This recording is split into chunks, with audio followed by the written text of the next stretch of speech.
Here you go. I'm going to say a quick story about when I broke my ankle, especially because it was January 10th, 1996, so my anniversary is coming up.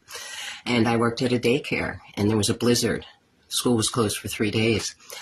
Now we got to school, and the school I worked with, when it snowed, she always told the parents to send in snow gear for the children, and we had to take them out, 40 children into the snow, dress them, the whole thing, boots, all that kind of stuff. So we had to take them out in the snow. Well, this morning, I was in the front classroom. You move around until the day begins, depending on the number of children. I was in the front classroom, and the floor was wet from everybody's boots coming in and out, parents dropping their kids off. So I had a towel, and I was wiping it up. I was afraid a parent or somebody was going to fall. Then I got moved to the back classroom, and nobody wiped up the water anymore, I guess, because the hallways were wet. And we were dressing the children to take them outside. There were about 40 of them, 4 years old, and the one little boy had disabilities. He had a feeding tube.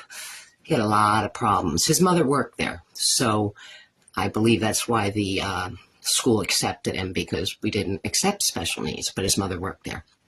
So we're getting the kids dressed, and he was one of the first kids dressed. So waiting in the classroom for 40 kids to get dressed. The kids that were dressed previously were getting hot. That's what I believe anyway. And he passed out.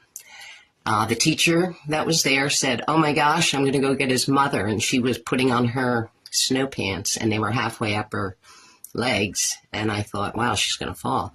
I said, "No, I'll get her." And I ran out the door of the classroom to go down the hallway, and the floor was wet, and I went down.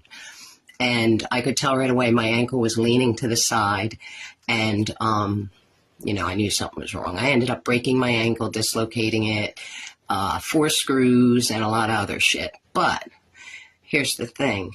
I had to wait for the second ambulance because I wasn't in any pain. I was in shock. But an ambulance came and took the little boy away. And then I was taken away in the second ambulance, and we go from there.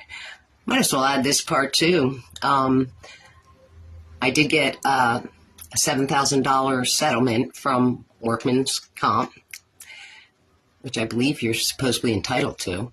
But my lawyer said that if I was a parent and that happened, I would have gotten $250,000.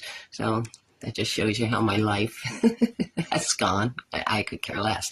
But the worst part was when I went back to work 3 months later. I had a major operation, but doctor said go back to work, which I was fine with. The boss told everybody that they did not get a 10-cent raise that year because I sued them. So that's the story of my ankle. January 10th, 1996. Oh my God, it's 30 years. Holy shit, now I can do anything. Still got the screws.